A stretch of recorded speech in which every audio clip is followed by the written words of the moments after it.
Olá, vamos dar continuidade às videoaulas sobre o trabalho de Miguel Tavares de Gouveia sobre obsessão, autoobsessão e terapia espírita, hoje, sexto módulo do nosso estudo. Neste módulo, nós vamos ver a questão da autoobsessão, onde o próprio indivíduo é obsessor de si mesmo. A autoobsessão, como o próprio nome expressa, é a obsessão de si mesmo, sem atuação de nenhuma força estranha. Entretanto, por se colocar em estado de perturbação, por sintonia, atrai espíritos sofredores que geralmente se aproveitam para a vampirização, podendo inclusive, com o passar do tempo, redundar em obsessão propriamente dita. Nós vamos ver alguns artigos, sobre a questão dos estudos sobre os possessos de uma região de Morzine, relatado na Revista Espírita. A Revista Espírita, seu primeiro número, fascículo, digamos assim, foi lançado em janeiro de 1858. E no livro Obras Póstumas, alguns artigos onde Kardec deixou e foi publicado após o seu desencarne. Ele vem nos dizendo: cumpre também dizer que, a miúde, se atribui aos espíritos maldades de que eles são inocentes. Alguns estados doentios e certas aberrações que se lançam à conta de uma causa oculta derivam do espírito do próprio indivíduo. As contrariedades que, de ordinário, cada um concentra em si mesmo, a fixação, principalmente os desgostos amorosos, dão lugar com frequência a atos excêntricos que fora errôneo considerar-se fruto da obsessão. O homem não raramente é obsessor de si mesmo. Está dentro desses artigos que Kardec publica sobre o processo de Morzine.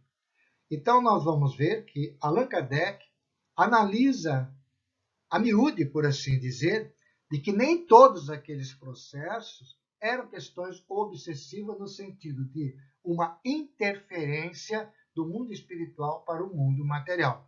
Mas sim, em muitos casos, era o próprio que era obsessor de si mesmo. E ele coloca, o homem não raramente é obsessor de si mesmo, que derivam do espírito do próprio indivíduo. O próprio indivíduo que se torna, por essas questões ordinárias, de muitas vezes de aberrações ou de fixações excêntricas, vai se tornando obsessor de si mesmo. Vamos analisar em dois grandes grupos, mas é variado. Um grupo que representa as vibrações de outras encarnações, e o outro que representa as vibrações da própria encarnação do indivíduo naquele momento. Então, espíritos de variada gama, déspotos, fracos, viciados, agressivos, petulantes, pérfidos, fixados, maledicentes e etc., ao se reencarnarem na organização das células físicas, condicionam, através de suas próprias vibrações, uma desarmonia no sistema fisiopsíquico, gerando estados de perturbação e engendrando distúrbios e neuroses das mais variadas espécies que os fazem transformar-se em algozes ou vítimas de si mesmo. São essas vibrações do ser que não entende o que lhe está acontecendo e ele não tem o esforço de melhoria que levam a ele a esses distúrbios psicológicos, fisiopsicológico, físico, psicológico, transformando dele mesmo algozes dele mesmo. Então, são vibrações que o indivíduo traz por ter tido diversas encarnações dentro de determinados fatores que trazem nesta encarnação. Todos nós trazemos um inconsciente né, de encarnações passadas. Esse inconsciente, já comentamos isso em videoaulas anteriores, e esse inconsciente vibra. Se nós não, nesta encarnação, não conseguimos melhorar a nossa conduta, estas vibrações variadas, de variadas gamas, vai começando a exteriorizar no ser, trazendo essas problemáticas fisiopsíquicas.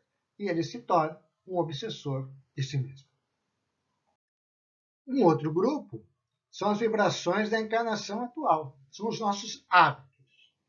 São hábitos de conversas deprimentes, irritabilidade, revolta, mágoas, ódio, ciúmes, morte, discussões, enfim, são aquilo que nós não conseguimos dominar. Pode até ser, no caso, digamos assim, por exemplo, de um ódio. A pessoa renasce com aquilo que já teve em outra encarnação. E ela sente que tem um ódio dentro dela a respeito de outras situações. Mas se ela não trabalhar isso efetivamente, nesta encarnação, estas vibrações vão ampliando, que funcionam como verdadeira automagnetização malsã, cujas vibrações, por nós mesmos elaboradas, bombardeiam nossa organização somática, né? Fisiológica, gerando, pela sua persistência, distonias de variadas espécies, sobretudo na área nervosa e mental.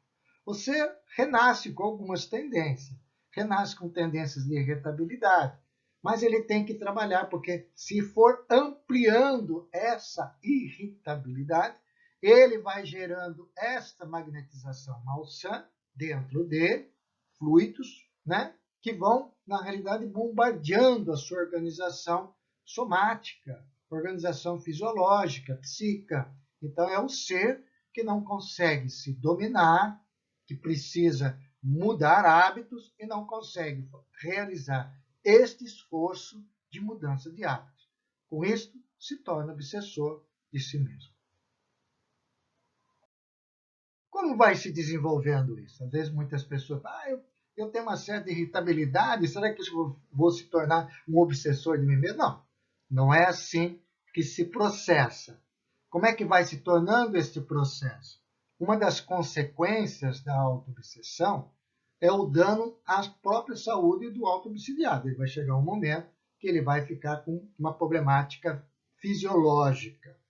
Na obsessão espiritual, o espírito obsessor, atuando sobre a vítima, como nós já vimos, envolve-o, por assim dizer, no seu perispírito como se fosse um anjo, colocando aqueles fluidos malsã, as ideias, como nós já vimos em videoaulas anteriores, interpenetrando-lhe os fluidos deletérios como se fosse a poeira de um relógio, alterando ou desregulando o seu equilíbrio orgânico. Ou seja, no processo, quando tem uma entidade envolvendo o indivíduo, ele vai alterando, ele vai se assumindo através das questões fluídicas, porque ele vai envolvendo aquele ser. No caso da autoobsessão, é o próprio indivíduo que, gerando pela mente os fluidos malsã, porque se ele tem determinados atos ali, ele está gerando primeiramente para ele. Né? Se ele tem um ódio, ele está gerando para ele. Se ele tem uma irritabilidade, ele está gerando primeiramente para ele. Os absorvem e nós absorvemos, né, esta geração nossa, das nossas ideias, das nossas questões mentais, das nossas questões habituais de pensamento, alterando-lhe a própria saúde pelo mesmo processo a ser exposto. Isto é visto hoje dentro da própria medicina. Pessoas que têm determinado tipo de irritabilidade constante e não conseguem se dominar têm problemas de saúde, diversos problemas de saúde. Em alguns trechos da literatura espírita, vai ser abundante os casos da espécie, relatados e nomeados por infecção fluídica. O próprio indivíduo vai criar uma infecção fluídica nele mesmo, geradora de muitos casos até de desequilíbrio neuropsíquico, chegando até no estado de loucura, por assim dizer. Então, o próprio indivíduo que gera esta questões de pensamentos fluídicos negativos, ao longo vão se ampliando, e ele vai tendo esta carga. Se ele tem, dentro do seu processo fisiológico, algum órgão, algum centro de força, algum plexo que é do organismo fixo, já uma certa debilidade, esse centro de força, este órgão, aquele local vai tornando-se infeccioso, vai se deteriorando e vai se tornando uma questão, uma doença fisiológica para o ser. Além de que ter também muitos transtornos psicológicos.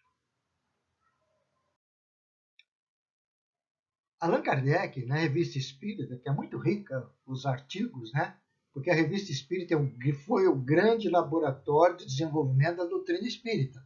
Muitas coisas que foram desenvolvidas na própria revista por estudos de Allan Kardec, observações, depois se tornaram e foram inseridos nas obras que nós consideramos como as obras básicas da doutrina espírita. Num artigo sobre ensaio teórico das curas instantâneas, nós percebemos que é teórico, não tem nada de comprabilidade, não tem uma probabilidade, nem uma comprovação. Mas Kardec chega a essas conclusões dizendo que certas moléstias têm sua causa original na própria alteração dos tecidos orgânicos. Certas moléstias. Então, a causa original é a alteração do tecido. Então, meu tecido orgânico, né, peguei uma virose, meu tecido orgânico vai deteriorando, então certas moléstias vêm por alteração do meu tecido orgânico. Aí, tudo certo. Em certas afecções, nos dizem, mesmo muito graves e passadas ao estado crônico, não tem por causa primária a alteração das moléculas orgânicas, mas a presença de um mal fluido que, a bem dizer, as desagrega, perturbando a sua economia. Kardec primeiro coloca nesse artigo, na realidade, que nós temos as doenças que vão alterar os nossos tecidos orgânicos. Tem como nós fugirmos das questões, né, da vida que vai alterando, viróticas, e vai alterando o tecido. Mas, por outro lado, não existe esse agente externo alterando o tecido orgânico. O que existe é uma alteração molecular pelos fluidos que nós geramos. Então, muitas doenças, às vezes relatadas, não têm uma causa orgânica. A causa é fluídica. Então, não tem um remédio que possa curar, a não ser ele mesmo que vai fazer a cura dele mesmo, pela geração desses fluidos, que vão dar, na realidade, perturbando a sua economia. Perturbando o quê? A estrutura econômica do ser, que deve estar sempre em harmonia com ele mesmo. Então, Kardec, já em 1868, nesse artigo, nessa Revista Espírita de março, traz isto com muita propriedade para nós, que as causas primárias são efetivamente um mal fluido que nós próprios geramos. Ainda dentro da questão do desenvolvimento, de como isso se processa no ser, na obra Gênesis, muito importante essa obra, porque no capítulo 14, né, nós temos a questão dos fluidos que Kardec nos traz. Uma revolução que, para a época, inclusive, dentro da própria ciência, não tinha conhecimento. O codificador reforça aquela assertiva no item 18, ao colocar que o perispírito vai assimilando com facilidade os fluidos espirituais, assim como uma esponja se embebeda de líquidos. Ou seja, o nosso perispírito, o ambiente que nós estamos, vai atraindo esses fluidos desde que nós temos essa sintonia de atração. Nós podemos ter, né, uma repulsão àqueles fluidos. Mas se nós geramos esses próprios fluidos, estão dentro de nós. Atuando esses fluidos sobre o perispírito que nós estamos gerando, este, a seu turno, reage sobre o organismo material, com o que se acha em contato molecular. Não tenha dúvida. Quando eu gero uma ação fluídica negativa, eu estou gerando aquela ação fluídica negativa, que é uma onda, que é uma matéria, E essa matéria de onda passa primeiramente pelo meu perispírito e depois, em segundo plano, pelo meu corpo físico. Então, a carga maior desta geração negativa que eu exerço fica conosco, ou fica comigo. Na realidade, vai ficando com o próprio ser, aquela geração. Por isso que esses fluidos perispiríticos vão gerando, né, uma alteração na sua estrutura fisiológica do ser.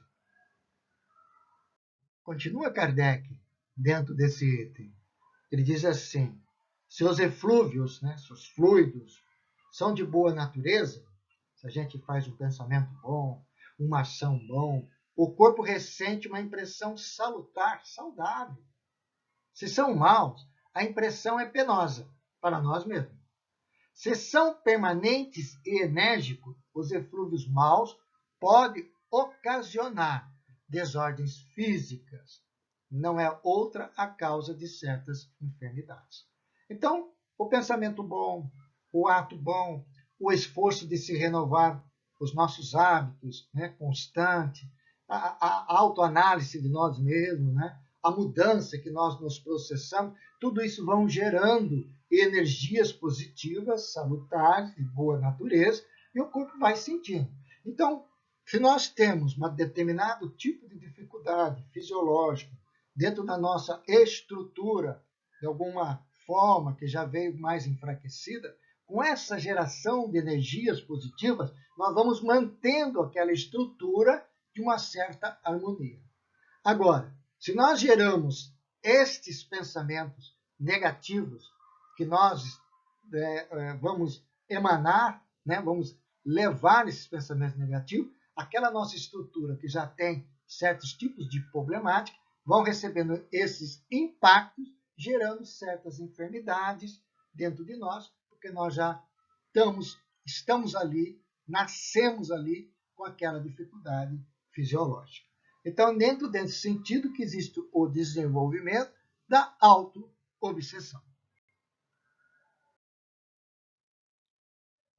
É muito interessante a história desta obra, Vozes do Grande Além, por Francisco Cândido Xavier. Francisco Cândido Xavier, na realidade, falava no sentido de psicofonia. O espírito vinha e ele dava as mensagens.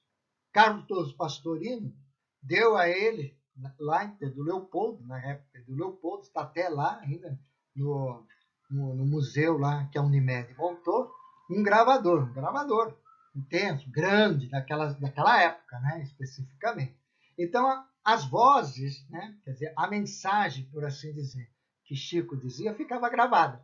Depois foram transcritas. E numa delas, daí foi editado o livro chamado Vozes do Grande Além. Numa delas, né, o Espírito Dias da Cruz, nesta obra, no capítulo 16, chamado Autoflagelação, referindo-se à flagelação que muitas vezes impomos a nós mesmos, faz uma colocação muito interessante. Em nossas crises de revolta e desesperação, de maledicência, de leviandade, provocamos sobre nós verdadeira tempestade magnética que nos desorganiza o veículo de manifestação, seja nos círculos espirituais em que nos encontramos ou na Terra. Aí não importa. Aí ele abre, de uma certa forma, mesmo aquelas entidades que já estão desencarnadas, que se continua com estas gerações de pensamento, também vão ter uma desorganização no seu veículo, que seja o perispírito, ou na Terra, quando nós estamos encarnados. Então, ele vem reforçando, na realidade, aquilo que Allan Kardec nos traz dentro das obras, e outras entidades espirituais também nos falam a respeito deste assunto. Revolta, desesperação, maledicência, leviandade, qualquer tipo de geração de energia negativa, nós vamos efetivamente desorganizando. É uma tempestade magnética para nós mesmos, e conforme ele coloca. Mas só que é uma tempestade magnética negativa. Então, e essa tempestade magnética negativa desorganiza o nosso veículo. veículo físico ou perispiritual. E continua o Espírito Dias da Cruz neste item 16. Enquanto envergamos o envoltório de matéria densa, quer dizer, enquanto estamos encarnados, sobre o qual os efeitos de nossas agressões mentais, todas que nós tivemos de agressões mentais, verbais ou até físicas, assume o caráter de variadas moléstias, conforme Kardec já tinha identificado. Segundo o ponto venerável de nossa usina orgânica, ou seja, o nosso ponto. Todos nós nascemos com uma predisposição de alguma coisa. E é um ponto vulnerável que nós temos. Mas ele vem colocando, particularmente, sobre o mundo cerebral, em que as vibrações desvairadas, essas vibrações desvairadas, de nossa impulsividade mal dirigida, criam doenças neuropsíquicas de diagnose complexas. É aí que entra a questão da auto-obsessão no ser. Quando ele tem uma doença fisiológica, quando ali aparece uma doença fisiológica, ele procura médico para tentar buscar e não muda, e daquela doença que ele sente e não sai, ali ele está procurando uma ajuda, mas não melhorou, não mudou o hábito. Mas quando entra no mundo cerebral, aonde entra com doenças neuropsíquicas, que o ser sai um pouco da sua realidade, aí entra essa diagnose complexa, que é a questão da auto-obsessão. É esse o desenvolvimento que nós temos dentro desse processo de auto-obsessão. Vamos ver alguns casos para nós exemplificarmos este processo, né, de auto-obsessão, vendo nas obras de André Luiz, né, auto-obsessão nas obras de André Luiz, Espírito, psicografia de vários livros, né, uma série no mundo, né, espiritual. Vamos ver No Mundo Maior, este livro chamado No Mundo Maior, psicografia de Francisco Cândido Xavier. Vamos ver no capítulo 6, Amparo Fraternal. Ele vem relatando o caso de Julieta e não atribui o seu mal a uma ação insistente de algum desencarnado a agredir, ou seja, a uma obsessão espiritual.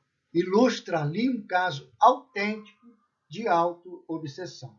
Fica aqui a nossa recomendação para a leitura, mas nós vamos ver como é que se processou. A leitura do capítulo todo, até do livro, é muito importante. Só vamos trazer aqui, pontuar, né? Vamos só pontuar esta frase. A mente desvairada emite forças destrutivas, conforme nós já vimos, que se podem atingir os outros, porque quando nós, de uma certa forma, pensamos mal de alguém, ou geramos, nós vamos emitir aquelas energias. Vai depender do outro de captar a energia ou não, porque se ele estiver numa vibração elevada, não capta, aquela energia não chega. Mas se ele estiver em sintonia, também nas mesmas vibrações, aquela energia, com certeza, vai envolver a sua aura. Então, estas forças destrutivas que se pode atingir os outros alcançam, em primeiro lugar, o cosmo orgânico do emissor, conforme nós colocamos. Decidindo-se Julieta por um gênero de vida que lhe provoca violentos e contínuos conflitos na mente, passou a despendir energias fatais para ela mesma. Quer dizer, ela tomou a decisão. Nós temos o nosso livre-arbítrio de seguir pelo caminho A ou de seguir pelo caminho B. É o nosso livre-arbítrio. Deus nos dá este livre-arbítrio. E o livre-arbítrio dela, pelo gênero de vida que ela provocou, violentos e contínuos conflitos em sua mente. Conforme Allan Kardec, várias entidades espirituais, principalmente que nós vimos Dias da Cruz, dizendo que pode trazer problemas neuropsíquicos, nós vamos ver o caso de Fabrício, também na obra No Mundo Maior, só que está relatado no capítulo 12, Estranha Enfermidade. Reportada, né, nesse sentido, Calderaro, que é um instrutor espiritual de André Luiz, o instrutor, né, classificou a distonia do personagem doente até como esquizofrenia a respeito do assunto. Aí fica a nossa recomendação para o estudo do caso, né, e Fabrício também a respeito do porquê que ele chegou nesse aspecto de transtorno, né, psicológico dentro do seu ser. Mas também nesta obra, nós vamos ver no capítulo 16, trata-se de uma visita que André Luiz realiza a um hospital psiquiátrico, onde vão examinar casos de pacientes ali internados. É o caso da Marquesa, que nós vamos ver, e o caso da mulher nervosa. Tem vários casos, escolhemos dois aqui para exemplificar a nossa videoaula. No caso da Marquesa, né, nós observamos uma fuga da realidade da presente encarnação, operando uma espetacular regressão de memória. Olha só, agarrando-se desesperada às recordações da Marquesa de uma encarnação passada, encetando um drama fugitivo de si mesma. Então, a Marquesa, naquela encarnação, na encarnação atual que ela estava, ela não aceitou os desafios e, por um processo dentro dela de geração de energia, regredindo como se fosse uma regressão de memória, aflorando dentro dela os pensamentos de toda uma outra encarnação e se transformou, de uma certa forma, colocando-se naquela outra personalidade, né, que fosse uma marquesa, como ela tinha sido efetivamente uma marquesa, e não assumindo aquela encarnação que ela veio, né, neste drama para poder resgatar as suas problemáticas passadas. É um processo de auto-obsessão. A pessoa, ela traz dentro dela, não aceita os desafios daquela encarnação, foge, é uma fuga que o ser tem e foge por aquela outra encarnação, no qual ela provavelmente se sentia mais feliz, entre aspas, essa felicidade, ou se sentia melhor. Então, é o caso da Marquesa. Muito interessante esse estudo em profundidade que se encontra nesta obra. Um outro caso é o caso da mulher nervosa.